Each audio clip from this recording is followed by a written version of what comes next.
لیکن ظاہر ہے کہ وہ جو فقہی معاملات میں فلیکسیبلٹی ہے وہ ہر عام آدمی اگر کرنے لگ جائے گا، علماء سے رجوع کرنا چاہیے کہ ہمیں بتائیں، اجتہاد مجتہدین کرتے ہیں نا اجتہاد، تو ان سے فتویٰ لینا چاہیے۔ لیکن یہ کہ ہر بندہ اگر خود ہی وہ فلیکسیبلٹیز ڈیسائیڈ کرنے لگ جائے گا، وہ پھر فتنے کا باعث بنے گا۔ ہیونگ سیڈ اٹ، میں نے کہا کہ رویوں میں فلیکسیبلٹی رکھی، دین بہت پریکٹیکل ہے۔ وانفقوا فی سبیل اللہ ولا تلقوا بأیدیکم الی التہلکۃ واحسنوا ان اللہ یحب المحسنین۔ اللہ تعالیٰ کی راہ میں خرچ کرو اور اپنے ہاتھوں ہلاکت میں نہ پڑو، اور سلوک و احسان کرو، اللہ تعالیٰ احسان کرنے والوں کو دوست رکھتا ہے۔ یہاں پہ اپنے ہاتھوں ہلاکت میں نہ پڑو سے مراد ہے کہ اگر تم لوگ اللہ کی راہ میں خرچ نہیں کرو گے، خصوصاً یہاں جہاد کا بیک گراؤنڈ ہے، قتال کا، تو کیا ہوگا کہ ظاہر ہے کہ دوسری قومیں تم پر چڑھ دوڑیں گی اور تم اپنے آپ کو ہلاک کرو گے۔ ہلاکت ان دا سینس کی یعنی کہ تم سے بہت سوال ہوگا اللہ کی طرف سے، کیونکہ اللہ نے تمہیں مال دیا، تم نے ہر فضول پرپس پہ تو خرچ کیا لیکن گڈ پرپس کے لیے خرچ ہی نہیں کیا۔ تو یہ اس سے جو ہے وہ مراد ہے۔ اور سلوک و احسان کرو، احسان یعنی جتنا کہا گیا اس سے بھی آگے چلو، ہر معاملے میں احسان کرنا وہ بہت اچھی بات ہے، ایکسیلنس کہتے ہیں احسان کو، خصوصاً دینی معاملات میں احسان کرنے کا کہا گیا کہ اپنا بیسٹ سپینڈ کرو، یہ ہے مراد۔ یہ کافی لمبی آیا، میں اس کی صرف اردو ٹرانسلیشن پڑھ دیتا ہوں۔ حج اور عمرے کو اللہ تعالیٰ کے لیے پورا کرو، ہاں اگر تم روک لیے جاؤ تو جو قربانی میسر ہو اسے کر ڈالو۔ یہ بھی بات اصل میں یہ ہو رہی ہے کہ اگر جنگ کے اور یا فیئر کے وجہ سے تمہیں کہیں روک لیا جائے تو جو قربانی میسر ہے اسے کر ڈالو، یہ ہم پڑھ بھی لیتے ہیں۔ اگر راستے میں دشمن یا شدید بیماری کی وجہ سے رکاوٹ ہو جائے تو ایک جانور، ایک بکری اور گائے یا اونٹ کا ساتواں حصہ جو بھی میسر ہو وہیں ذبح کر کے سر منڈوا لو اور حلال ہو جاؤ، جیسے نبی صلی اللہ علیہ وسلم اور آپ کے صحابہ نے وہیں حدیبیہ میں قربانیاں ذبح کی تھیں، اور حدیبیہ حرم سے باہر ہے۔ اور آئندہ سال اس کی قضا جیسے نبی صلی اللہ علیہ وسلم نے 6 ہجری والے عمرے کی قضا 7 ہجری میں دی، تو اس کی قضا دیں اگلے سال۔ لیکن یہ کہ یہ بڑا ایک ایکسیپشنل ظاہر ہے نا، ایک سینیریو ہے، آج کل تو ایسا نہیں ہوتا، لیکن یہ کہ کبھی کوئی ایسا سینیریو بن جائے تو یہ اس کے حوالے سے حکم ہے۔ اور اپنے سر نہ منڈاؤ جب تک کہ قربان گاہ تک تم نہ پہنچ جائے۔ تو یہ جو حکم ہے اس کے بارے میں بھی ہم پڑھ لیتے ہیں۔ جی،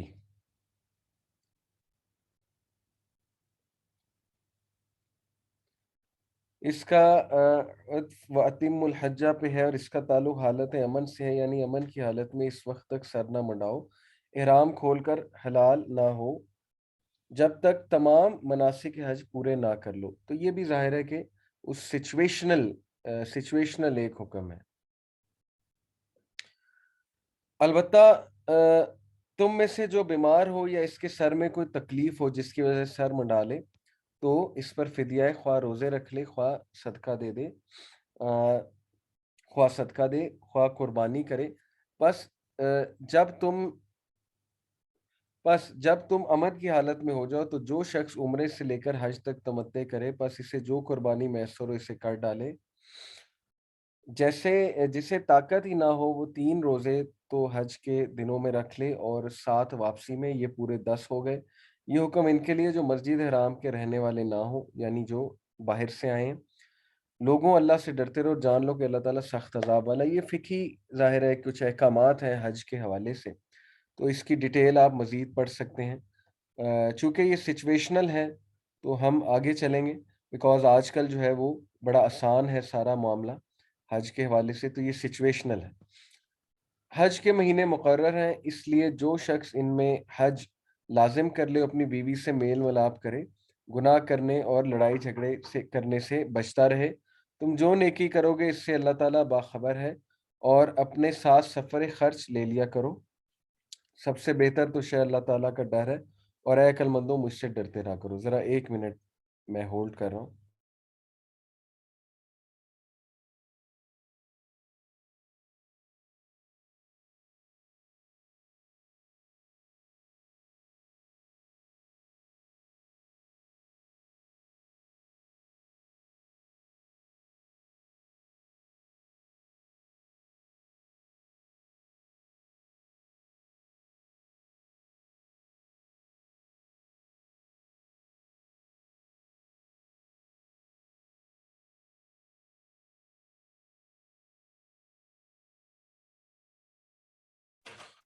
جی معذرت ہے، فیملی سے بات کر رہا تھا جی۔ تو اس کے جو یہ احکامات ہیں، ظاہر ہے کہ بیوی سے میل ملاپ کرنا یہ اس میں ممنوع ہے حج کے موقع پہ۔ لڑائی جھگڑے سے کرنے سے بچتے رہنا، کیونکہ حج جو ہے اس کا مقصد ہے، اور وہ مقصد ہے تمہیں پیوریفائی کرنا۔ تو ان چیزوں سے اجتناب کرو۔ تم جو نیکی کرو گے اس سے اللہ تعالیٰ باخبر ہے۔ اس کی ہم پڑھ بھی لیتے ہیں تفسیر۔ صحیح بخاری اور صحیح مسلم میں حدیث ہے کہ جس نے حج کیا اور شہوانی باتوں اور فسق و فجور سے بچا، وہ گناہوں سے اس طرح پاک ہو جاتا ہے جیسے اس دن پاک تھا جب اسے اس کی ماں نے جنا تھا۔ یہ ہے during the Hajj, during the حج بیوی سے میل ملاپ کرنے سے اجتناب کرنا۔ تم جو نیکی کرو گے اس سے اللہ تعالیٰ باخبر ہے، اور اپنے ساتھ سفر خرچ لے لیا کرو، سب سے بہتر تو شے اللہ تعالیٰ کا ڈر ہے، اور اے عقل مندو مجھ سے ڈرتے رہا کرو۔ تو بات اصل میں وہی ہے کہ تقوی سے مراد یہاں سوال سے بچنا ہے۔ بعض لوگ بغیر زاد راہ کے لیے حج کے لیے گھر سے نکل پڑتے اور کہتے کہ ہمارا اللہ پہ توکل ہے۔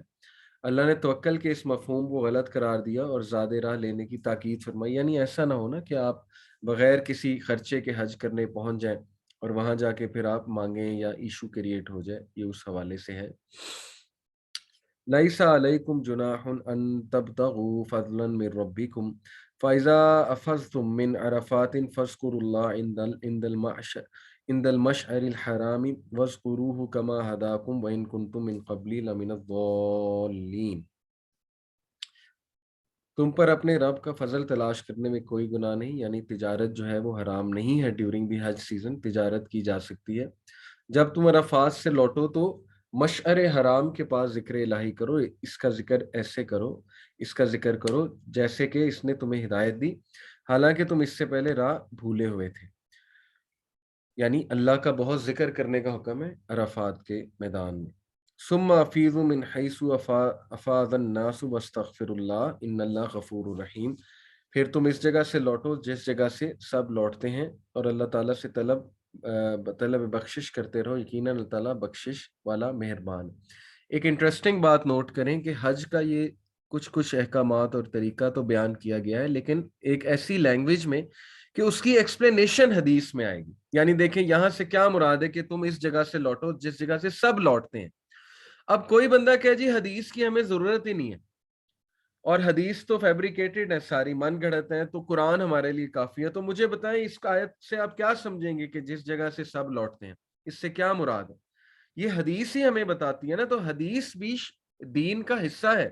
آج کل منکرین حدیث کا ایک فتنہ چل رہا ہے، تو اس فتنے سے بچ کر رہیں۔ یہاں پر کیا آ رہا ہے؟ مذکورہ بالا ترتیب کے مطابق عرفات جانا اور وہاں وقوف کر کے واپس آنا ضروری ہے، لیکن عرفات چونکہ حرم سے باہر ہے، اس لیے قریش مکہ عرفات تک نہیں جاتے تھے بلکہ مزدلفہ سے لوٹ آتے تھے۔ چنانچہ حکم دیا جا رہا ہے کہ جہاں سے سب لوٹ آتے ہیں وہیں سے لوٹ آؤ، یعنی عرفات سے۔ یہ ہے اس کی تفسیر، اور یہ حدیث میں بیان کی گئی۔ پھر جب تم ارکان حج ادا کر چکو تو اللہ تعالیٰ کا ذکر کرو جس طرح اپنے باپ دادوں کا ذکر کیا کرتے تھے، بلکہ اس سے بھی زیادہ۔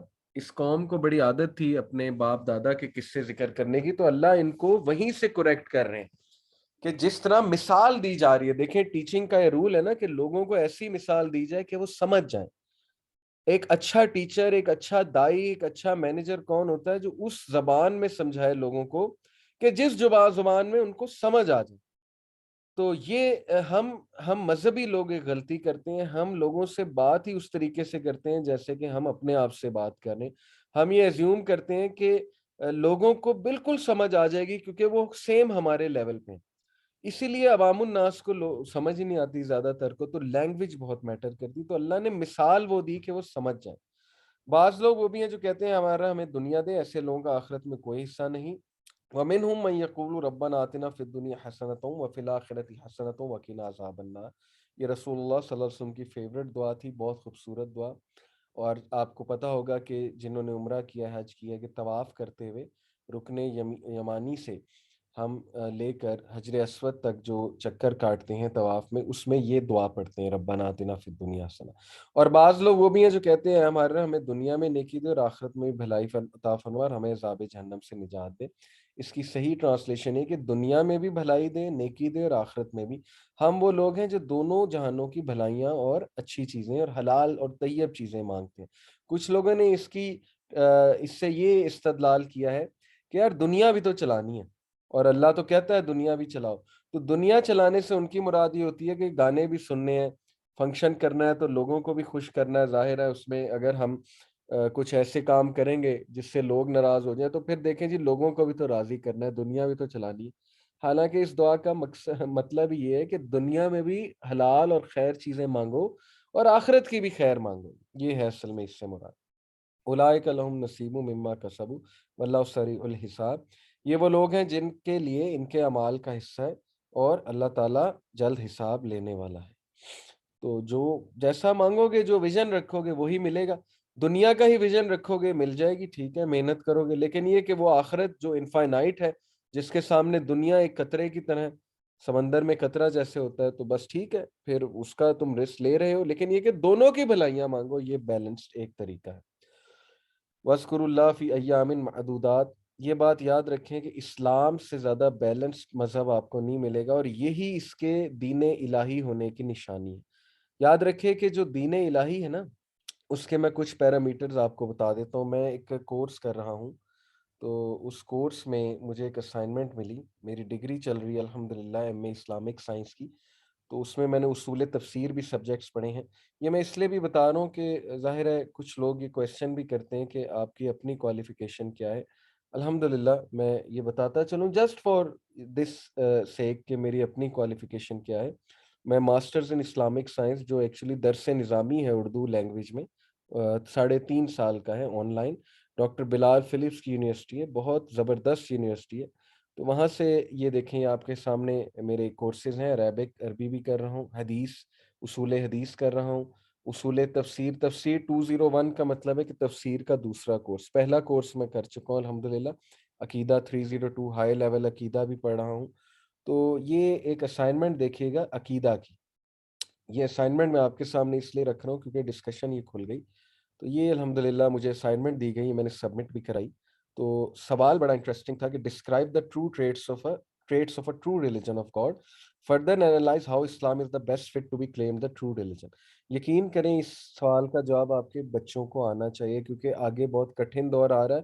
آپ کے بچے آپ سے سوال کریں گے کہ ابو بدھزم کیوں نہیں، کرسچینٹی کیوں نہیں، ہندوازم کیوں نہیں، آپ کو کیسے پتا اسلام ٹھیک ہے؟ اور آپ کے پاس اس کا جواب ہونا چاہیے۔ اور آگے بہت وسوسے ڈالے جائیں گے ہمارے بچوں کے ذہن میں، یوٹیوب کا دور ہے، تو اس لیے وی شوڈ بیٹر نو۔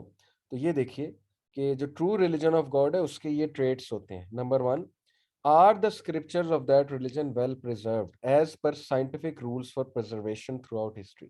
یہ ہمارا پہلا سوال ہے کہ بدھزم، ہندوازم اور جتنے بھی مذاہب ہیں ان کے اسکرپچرز کیا ویل پرزروڈ رہے ہیں تھرو آؤٹ ہسٹری، یا چینج ہوئے ہیں؟ آئیں اس کو انالائز کرتے ہیں، اور صرف اسلام اس پر پورا ہوتا ہے۔ Universality, are the teachings of that religion applicable to all human beings at all times? آئیں سارے مذاہب کو اس کرائٹیریا پر پرکھتے ہیں۔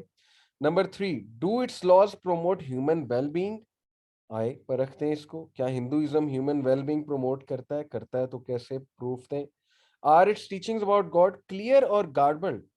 گاڈ کے متعلق اس مذہب کی کیا ٹیچنگز ہیں، کنفیوزنگ ہے یا بہت کلیئر ہے؟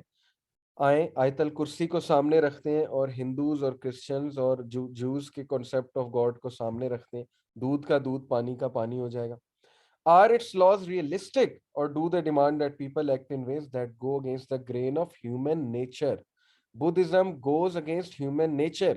In order to be a Buddhist آپ کو پہاڑوں پہ جانا پڑتا ہے، الٹے لٹکنا پڑتا ہے، ننگے پیر چلنا پڑتا ہے، بھوکا رہنا پڑتا ہے، آپ کو جو ہے وہ ایئر کو کھانا پڑتا ہے۔ وہ کہتے ہیں جی ایئر آپ کی ڈائٹ ہے۔ یہ کس طرح کی ٹیچنگز ہے؟ مطلب آپ کیا پریکٹیکلٹی سکھا رہے ہیں؟ اس سے جو ہے وہ ٹھیک ہے کوئی تھوڑے بہت آپ کی باڈی شاید شیپ میں آ جائے، کچھ چیزوں کا فائدہ بھی آپ کو ہو جائے، لیکن کیا یہ ہر بندہ کر سکتا ہے؟ کیا یہ ہیومن نیچر کے جو ہے وہ اکارڈنگ ہے؟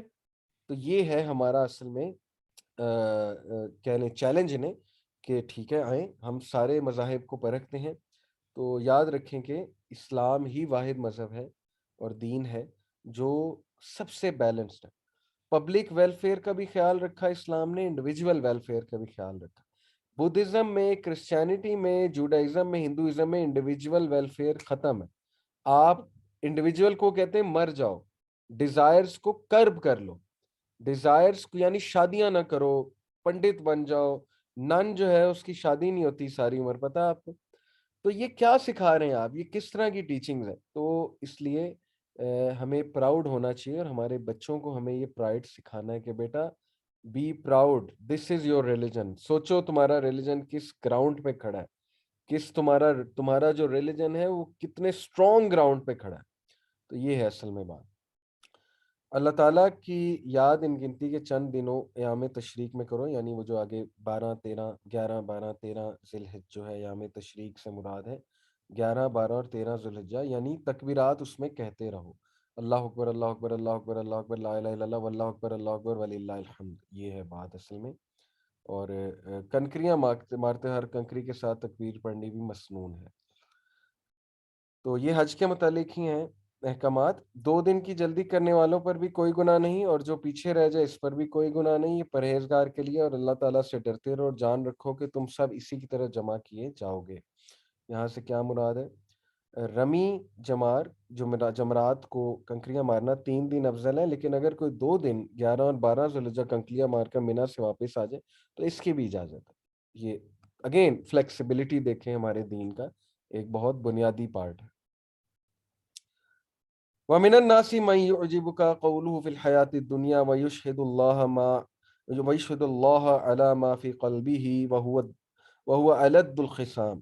بعض لوگوں کی دنیاوی غرض کی باتیں آپ کو خوش کر دیتی ہیں، اور وہ اپنے دل کی باتوں پر اللہ کو گواہ کرتا ہے، حالانکہ دراصل وہ زبردست جھگڑالو ہے. یہ اصل میں تمام ہی منافقین کے رویے کا ذکر ہو رہا ہے کہ وہ اپنی چرب زبانی سے وہ آپ کو انفلوئنس نہ کر لیں، اور آپ کے منہ پہ کچھ ایسی باتیں کر دیں گے لیکن یہ کہ پیٹھ پیچھے کچھ اور ہے. تو منافقین کا ایک رویہ جو ہے یہاں پر ذکر کیا جا رہا ہے.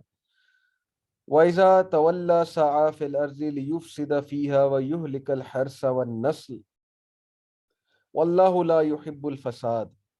جب وہ لوٹ کر جاتا ہے تو زمین میں فساد پھیلانے کی اور کھیتی اور نسل کی بربادی کی کوشش میں لگا رہتا ہے، اور اللہ تعالیٰ فساد کو ناپسند کرتا ہے. یہ منافقین کا ایک خاص رویہ اور ان کی خصلت ہے کہ منہ پر وہ شو کریں گے کہ وہ بہت بڑی بڑی باتیں کریں گے اور آپ کو خوش کر دیں گے باتوں سے، لیکن پیچھے جا کر ان کا یہ کام ہے کہ فساد مچانا اور لڑائیاں مچانا. تو یہ آج آپ دیکھ رہے ہیں رویہ. اگر میں بات کروں ان بگر کانٹیکس پولیٹیکل رویہ دیکھ لیں بگ نیشنز کا، پاورفل نیشنز کا، کہ آپ کے سامنے کہیں گے ہم آپ کو ایڈ بھی دیں گے، ہم آپ کے ساتھ ہیں، ہم یہ کریں گے، ہم وہ کریں گے، پیچھے سے آپ کو تباہ کر رہے ہیں. پیچھے سے جو ہے وہ فساد کی پوری موومنٹس چلا رہے ہیں کہ فساد کیسے مچوانی ان کی کنٹری. تو وہ ہمارا سارا پولیٹیکل سسٹم دنیا کا منافقت پر جو ہے وہ کھڑا ہوا ہے اس میں، اور یہی تباہی ہے. اسی لیے اسلام کی ضرورت ہے، اسی لیے حکم دیا گیا کہ لڑو، مارو انہیں، نہیں تو یہ تباہ کر دیں گے ہیومن ریس کو. کیونکہ دعویٰ سے انہیں سمجھ نہیں آ رہی ہے، سیدھی سی بات ہے. تو پھر جہاد اور قتال کا حکم بھی ہے. تو رسول اللہ صلی اللہ علیہ وسلم نے فرمایا کہ قیامت تک میری امت میں سے ایسا ایک گروہ رہے گا جو قتال کرتا رہے گا اور اللہ اسے وکٹریز دیتا رہے گا. تو اصل میں دیکھیں کچھ لوگ یہ کہتے ہیں نا کہ جی اسلام تو وار فیئر سکھاتا ہے، تو کیوں نہ سکھائے؟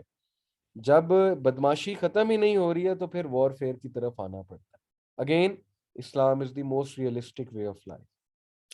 وَإِذَا قِيلَ لَهُ اتَّقِ اللَّهَ أَخَذَتْهُ الْعِزَّةُ بِالْإِثْمِ فَحَسْبُهُ جَهَنَّمُ وَلَبِئْسَ الْمِهَادُ. اور جب اس سے کہا جائے کہ اللہ سے ڈر تو تکبر اور تعصب اپنے اسے گناہ پر آمادہ کر دیتا ہے، ایسے کے لیے بس جہنمی اور یقیناً وہ بدترین جگہ. وجہ کیا ہے؟ تعصب اور تکبر. اللہ تعالیٰ نے جب بھی انسان کو کریکٹ کیا ہے تو اس کے بیہیویئرل ایشوز اسے بتائے ہیں کہ یہ تمہارے بیہیویئرل ایشوز کی وجہ سے تم خراب ہو. یہ ہے تزکیہ کہ اپنے بیہیویئرل ایشوز کو کرب کرو، اور وہ بیہیویئرل ایشوز ہیں پریجوڈیس، تعصب، دوسرے کو کم تر سمجھنا، اپنے آپ کو زیادہ سمجھنا، دوسرے کے بارے میں تعصب رکھنا، اور تکبر، ایروگینٹ، حق کو جھٹلانا، نیچا دیکھنا دوسروں کو، وغیرہ وغیرہ. یہ انسانی رویے انسانوں کو تباہ و برباد کر دیتے ہیں، کیونکہ ایگو بھی انہی کی وجہ سے. تعصب انا کو بھی کہتے ہیں نا، انا بہت ہے ایک بندے میں، اس کو کریکٹ کیا جا رہا ہے وہ کر ہی نہیں رہا، وہ کہتا ہے میرے اندر تو کوئی خامی نہیں ہے. تو یہ تعصب ہے، یہ انا ہے، اور یہ اللہ نے کہا کہ پھر ایسے کے لیے جہنم ہے.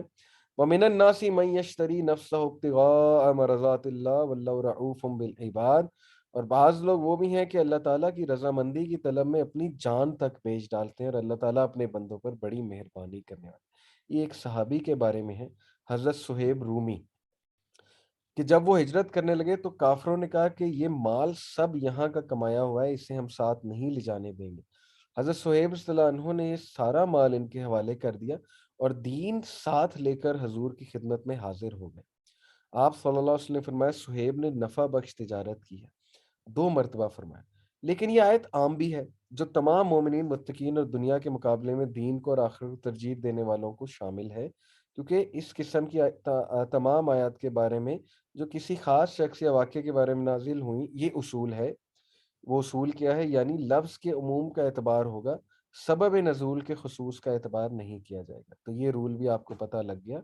تو یہ یس جنرل بھی ہے، لیکن یہ کہ ہمیں پتہ لگا کہ حضرت صہیب رومی کتنے عظیم صحابی تھے کہ وہ انہوں نے اپنا نفس جو ہے وہ اللہ تعالیٰ کو بیچ دیا، اور وہی سودا ہے کہ اللہ میں تیرے حوالے، اور میں تیرے لیے کچھ بھی کروں گا۔ تو وہ اپنی تجارت اور مال سب چھوڑ کے ہجرت کے لیے نکل گئے، اسی لیے صحابہ کا بڑا رتبہ۔ یا ایھا الذین آمنوا ادخلوا فی السلم کافہ ولا تتبعوا خطوات الشیطان انہ لکم عدو مبین۔ ایمان والوں، ادخلوا فی السلم کافہ، اسلام میں پورے پورے داخل ہو جاؤ اور شیطان کے قدموں کی تابع داری نہ کرو، تمہارا کھلا دشمن ہے۔ حکم یہ ہے کہ اسلام میں آنا ہے تو پورے کے پورے آؤ، باقی یہ کہ اپنی کوشش، ایٹ لیسٹ کوشش تو کرو نا پورا آنے کی۔ تو بلا وجہ اپنے لیے ایک لائن ڈرا نہ کرو کہ بس میں اتنا اسلام پہ ایکٹ کر سکتا ہوں، کوشش کرو۔ اللہ تعالیٰ کوشش دیکھتا ہے، اور اللہ کی طرف سے ایکسپیکٹیشن بھی یہی ہے کہ تم پورے داخل ہو جاؤ۔ اور دیکھو، چور دروازے نہ بناؤ، لوپ ہولز نہ بناؤ، کیونکہ شیطان تمہارا کھلا دشمن ہے، وہ تمہیں بہت دور کر دے گا اللہ سے بھی، دین سے بھی۔ اور پھر بنی اسرائیل کی بھی یہی حرکات تھیں، تو اس کا نتیجہ ہم نے دیکھ لیا۔ فَإِن زَلَلْتُم مِّن بَعْدِ مَا جَاءَتْكُمُ الْبَيِّنَاتُ فَاعْلَمُوا أَنَّ اللَّهَ عَزِيزٌ حَكِيمٌ۔ یہ بہت سخت پیسج ہے جو ابھی آ رہا ہے، اور یہ اس لیے ہے کہ دیکھیں صحابہ کو پھر اللہ تعالیٰ جتنا بڑا رتبہ ہے، پھر اس طرح سے ڈانٹ بھی ہے، اور کرائٹیریا بھی بڑا سخت ہے۔ اگر تم باوجود تمہارے پاس دلیلیں آ جانے کے بھی پھسل جاؤ تو جان لو کہ اللہ تعالیٰ غلبے والا اور حکمت والا ہے۔ اتنے کٹھن صحابہ نے جو ہے وہ آپ کہہ لیں وقت گزارا ہے، اتنا کٹھن، اور صحابہ چونکہ ان کا رتبہ بہت تھا، اس لیے ان کو بہت زیادہ اسٹرکٹ ریپریمنڈ بھی کیا گیا۔ آپ کو پتہ ہے نا کہ حضرت میرے ذہن سے اچانک صحابی کا نام، حضرت کعب بن مالک، جو جنگ احد میں غالباً نہیں جا سکے تھے، یا جنگ تبوک کا ذکر ہے، یو کین چیک۔ لیکن بہرحال سورہ توبہ کا پورا پیسج ہے کہ یہ لوگ جب تک ریپینڈ نہیں کریں گے ان سے بات نہیں کی جائے گی، اور 40 دن آپ کو پتہ ہے کعب بن مالک اور 2 اور صحابہ سے بات نہیں کی گئی، اور کتنا زیادہ ذہنی ٹارچر میں وہ رہے ہوں گے، لیکن کیا احساس دلانے کے لیے، اور بعد میں ان کی توبہ بھی قبول کی گئی۔ وہ بڑا کٹھن ٹائم تھا ان لوگوں پہ، تینوں صحابہ پہ۔ کیوں؟ کیونکہ بس کسی نہ کسی وجہ سے نہیں جا سکے، اور یہ بات ناگوار گزری اللہ کو کہ کیسے انکار کر سکتے ہو تم لوگ، جبکہ تمہارے نبی کو تمہاری ضرورت ہے۔ تو صحابہ سے بھی مسٹیکس ہوئی، لیکن یہ کہ رضی اللہ عنہم و رضوا عنہ، اور ہمارے لیے سبق یہ ہے کہ تم دیکھو کہ وہ لوگ کتنے عظیم تھے، انہوں نے ان کی ریپینٹنس دیکھو کس لیول کی تھی، اور دیکھو کہ انہوں نے کتنا کٹھن ٹائم گزارا ہے۔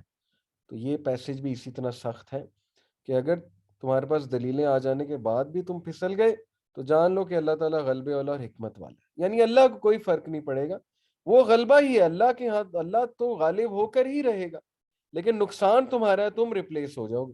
بات یہ ہے، هل ينظرون الا ان ياتيهم الله من في ظلل من الغمام والملائكة وقضي الامر والى الله ترجع الامور۔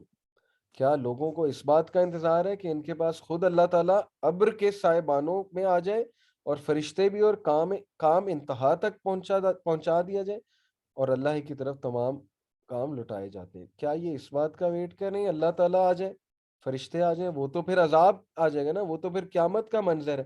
اللہ تعالیٰ نے جو ہے وہ قیامت کا منظر بتایا کہ 8 فرشتے اللہ کا عرش اٹھا کر لائیں گے، اور اللہ تعالیٰ اس پر مستوی ہوگا جیسے اس کی شان کو لائق ہے۔ تو کیا یہ چاہ رہے ہیں کہ یہ معاملہ ہو جائے، ان کا کام تمام کر دیا جائے، ان کا فیصلہ ابھی کر دیا جائے؟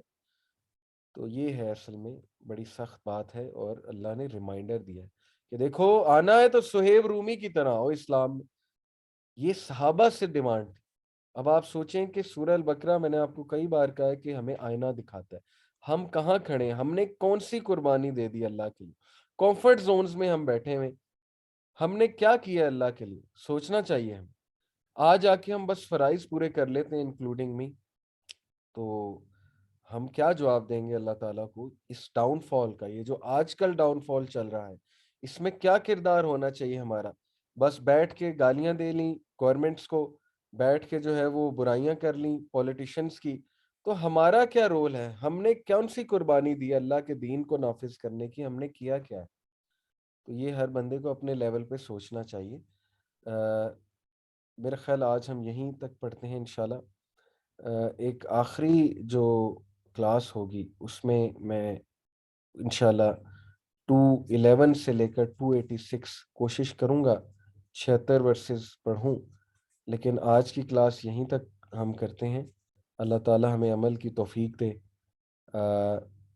ہوپ فلی اگلی کلاس آخری ہوگی، اور اللہ تعالیٰ آپ سب سے قبول کرے جو اس کو فالو کر رہے ہیں، اور اللہ تعالیٰ جو ہے وہ ہم پہ رحم کریں، ہماری قوم پہ رحم کریں، اور اللہ تعالیٰ ہمیں اچھے لیڈرز بھی عطا فرمائے، اور ہم لوگوں کو ہدایت دیں کہ ہم لوگ بھی اپنی ذمہ داریاں جو ہیں ان کو دیکھیں۔